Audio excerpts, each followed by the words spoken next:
Joining us now is Sam Fromartz. He's the editor-in-chief of FERN. Sam, it's good to have you with us. Thank you. Great to be here. Explain the two sides of this argument when it comes to these wood pellets and green energy.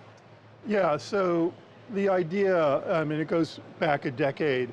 Europe determined that burning trees for electricity was essentially carbon neutral, the same as solar power, the same as wind power.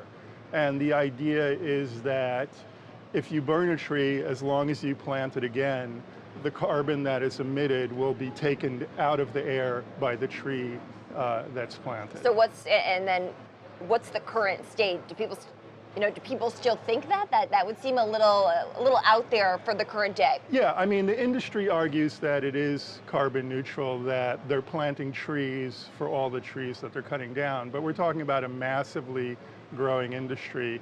The exports to Europe are expanding dramatically. We're going to see exports to Japan and Asia in the coming years.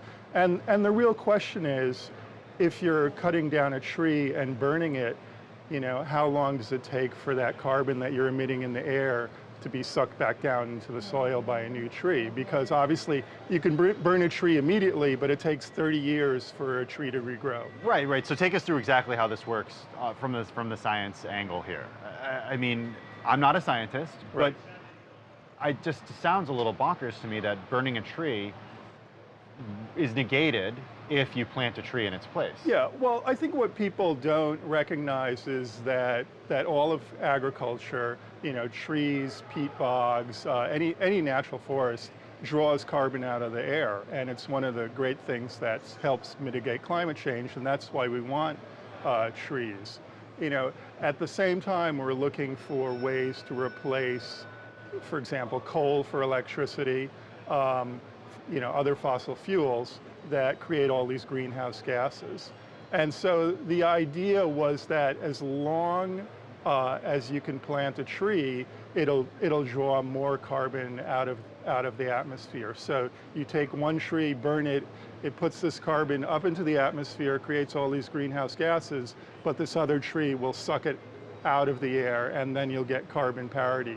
And the problem is that you're burning trees at an increasingly faster rate because you're now calling them a renewable energy, and at the same time the trees aren't growing fast enough. Even if you're planting like many more trees, they're not going to reach carbon parity until they're the same size as when that tree was burned. Which is surprising to me why this is still considered carbon neutral.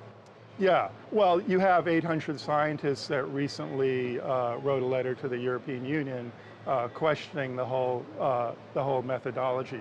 I mean, there is some argument that you will get some drawdown, from new growth, but the question is how much.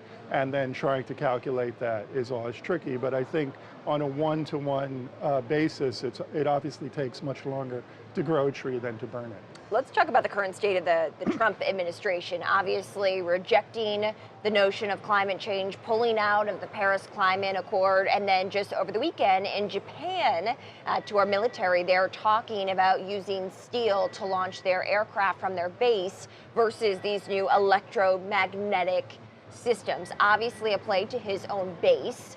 As someone who is the editor-in-chief of FERN, is this alarming to you that he wants to rely on steel? And it was so evident, obviously, steam in this latest visit. Yeah, I mean, obviously the Trump administration is, many people have called them climate deniers. They question whether climate change is occurring. And under the former EPA administrator, Scott Pruitt, they declared that biomass, the burning of wood, was indeed carbon neutral. And so once you make that determination, it frees it to be used under all sort of green carbon schemes. And at the same time, they made that determination, or Pruitt did, even though the scientific committee at the EPA had not reached that consensus. They had not reached that determination. So I think it's another instance of sort of when you want a certain goal, that you question the science behind it. So what do you think is the best bet moving forward when it comes to green energy?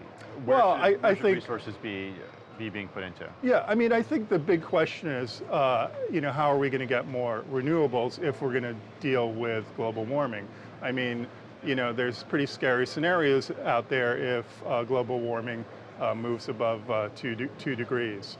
And, you know, right now, I think it's, if countries get more active in trying to deal with this issue as they see increasing extreme weather events, as they see, you know, increasing heat spells, that kind of thing, and they want to take action, they're going to have to really question all of the means by which they're creating energy. And I think biomass, even though it's growing quickly now, in the future could be one of the things that's on the table. All right, Sam, good to have you with us. Thanks for being here. Okay, great to be here. Sam's editor-in-chief of FERN, an independent nonprofit news organization covering the environment. Thanks, Sam.